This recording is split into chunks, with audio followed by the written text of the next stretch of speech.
celebrating 20 years of the Sega Dreamcast.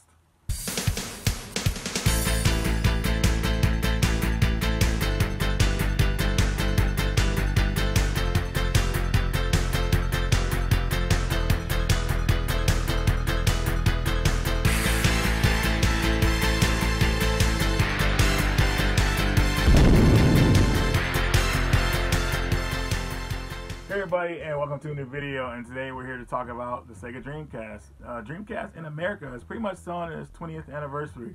It was released on 9/9/1999, and I remember that time because it was very hectic at game stores. This was when you noticed that pre-orders were really being pushed at that time. But I didn't really fall into the Sega Dreamcast, and the reason because at the time my PlayStation was good enough for me. I mean, I was getting games like 1,000 Arms and just playing all kind of cool stuff on the system. Star Ocean, and I was a big RPG buff back then, and I was just really good on owning another system. I was okay with it. So I mean, well, not owning one. So what happened was I was working at Carl's Jr. at the time, and a friend of mine, while I was in the back cooking, he came up to he checked into work, and he said, "Reggie, man, you see the new Sega Dreamcast, man, dude, it showed Sonic the Hedgehog like getting like arrested by the police." I'm like, what? What's going on? What are you talking about? And he had saw pictures in the magazine of Sonic in the first part where you fight Chaos with the police. Sonic is assisting the police pretty much, but he didn't know what he's talking about, so he just saw the picture and just assumed something funny. But anyways, then I took interest in it. I was like, wow, let me take a look at this, man. So I saw the pictures he was talking about. It looked good. I was like, wow, okay, so this looks on point, man. This is a different type of Sonic game. And then the system was finally released. A lot of hype. People around the block are just waiting in line to get their system. And mind you, the Dreamcast was the first system that was pretty much going to be like damn near arcade perfect for the games at the time. You know, I think the Naomi hardware, I can't remember exactly what it was, but it was like games were going to be pretty much arcade perfect. This was the first time you were going to get games arcade perfect in your home, which was a big deal. So anyways, he eventually got one, and he brought it to my house one night, and I got to play it for the first time, and I played Sonic Adventure. I was pretty much blown away. You know, I was like, wow, this is insane. And we played without a freaking memory card, of the VMU card. And we got all the way, we beat everybody's level until you get to some sky level where you're chasing Robotnik. I can't remember what it was, but we played all night pretty much. And I was pretty much like intrigued with it and everything, but I still never got one. I did actually go ahead and get Resident Evil Code Veronica because I think my nephew at the time, he had access to a Sega Dreamcast and he was coming to my house, so he brought it over. So we played Resident Evil Code Veronica on it. And mind you, Resident Evil Code Veronica, man, out of the traditional Resident Evil games, it is the hardest game out of the old school Resident Evil games. I actually played it recently, and I got messed up on it, man. I was pretty pissed. I couldn't believe it. And it's the only Resident Evil game out of the traditional ones that I wasn't able to beat on the first night. So I was like, man, what the heck, man. But anyways, very solid game in the franchise. But I played that, and I was really impressed with the system.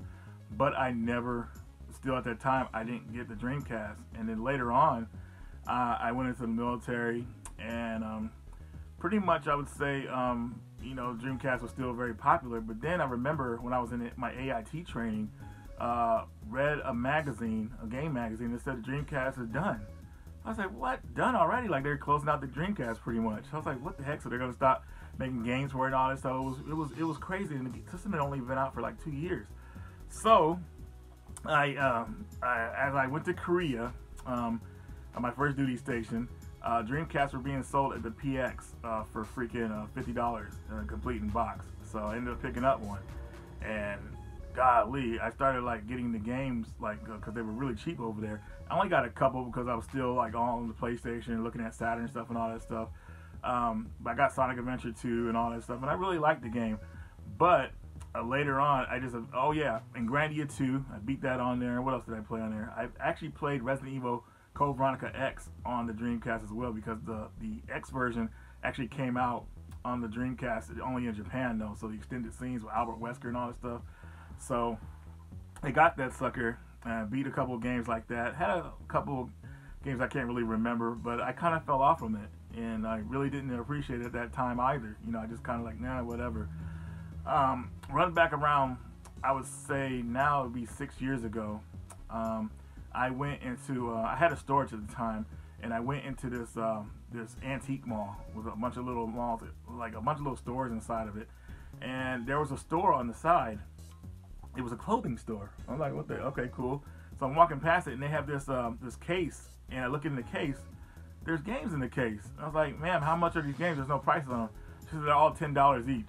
So it's $10 each. So I'm looking in there, and I see two games in there, and for Dreamcast, mind you, and it was Illbleed and also The Ring. So obviously, though, I think I only had like 20 bucks on me at the time, so I was like, nah, I just get one. I picked up Illbleed and got that one. And I played Illbleed before briefly. I didn't really spend too much time into it because it was a little bit different, a little bit harder for me. And I picked it up, and I was like, wow, this game is like hard to find. And at that time, it was going for probably around like 60, 70 bucks, maybe less than that. I can't really remember. But I wanted something cool to play, and I got it on the cheap, so I was already attracted to it. So I got that. Eventually went back and got the Ring, and then I started collecting games on the Dreamcast. And I'm happy that I did this because the Dreamcast, I mean, though it had a short life, is an amazing system. I mean, even today when I play it, and they're still making new games for it and everything, but it blows me away, and it's saddened me at the same time that this system didn't really get to live up to its potential. Now in Japan, the system lasted, I think, around until 2005, 2006, so they kept supporting it. But it's just sad when another system just kind of like I don't want to say the PS2 nuked the Dreamcast, but the features that the PS2 had were just more appealing to the audience out there. The PS2 was going to be able to do stuff the Dreamcast did, but not only that, it was a DVD player. So everybody, we all know that pretty much everybody's DVD player was probably a PS2 first, and that was just a big selling point for the PS2. So, I mean, the Dreamcast kind of fell short, and I got caught into that crowd too. The PS2 was a DVD player. I was pretty amazed with that. I was like, I was one of the people who actually had a DVD player before the PS2, but seriously, the PS2 was just had everything we needed. So, and a lot of the games, I think at the time we're talking about being ported to the PS2, like Crazy Taxi was going to be ported to the PS2 and all that stuff. It was just, I don't know, it was just messed up what happened to the Dreamcast. But other than that, I'm not trying to talk about all the downfalls of the Dreamcast. I mean, celebrating 20 years, I want to celebrate how good this system is. And if you don't have a Dreamcast as of now, you should probably look into getting one because it is a solid console. Seriously. The games on it, I don't know how expensive they are. I don't think they are. Many of them are that expensive, but I'll let you guys let me know in the comments. But playing it recently, I had the nostalgia of just being young and just a teen again, just having a good time. Like I said, the Dreamcast still has new games coming out for it. A lot of good stuff out there. If you don't have a Dreamcast, you should pick one up. It's definitely a cool system to collect some games for. One of my favorites, I remember another one I played in Korea was Mark of the Wolves. That was the first time I played that game, and that was a big thing for me. And I don't know if you guys noticed, but that game was actually released as a budget title on the Dreamcast, which is pretty insane. So I think it came out like 20, 30, 40 bucks, one of those prices, I can't remember, but it was on the cheap. So, and there's plenty of games on the system that I think would interest a lot of you. A couple of years ago, actually, Dreamcast was being the first system that was kind of like really embraced being online, which was great. If any of you guys have played Phantasy Star Online, which is a lot of fun, especially back when it was officially online, great game. But here's another thing. Some dedicated fans of the Dreamcast actually got the system back online. So you can actually play the Dreamcast, and they're trying to get every game that was online back online again, which is pretty crazy. That shows you how dedicated people are to that system.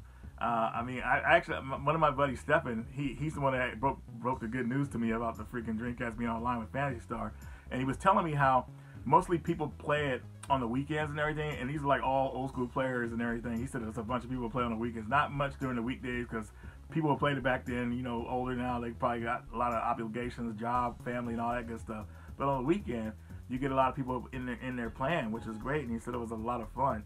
I don't know all the steps to get back online, but I probably will in the future. But just putting that information out there for you guys that don't know that, you can look up the information on how to get your Dreamcast back online to play some of these games again. But Sega Dreamcast celebrating its 20th anniversary, a really good system. I really wish that I had got into it sooner than about 6 years ago. I mean, seriously, than like past that time, because I just feel like I would have got to know more about some of the games in the library, pretty much. Even now, we're still finding out about games that were like fully done but were canceled for the system. There's a Star Fox game called Gust.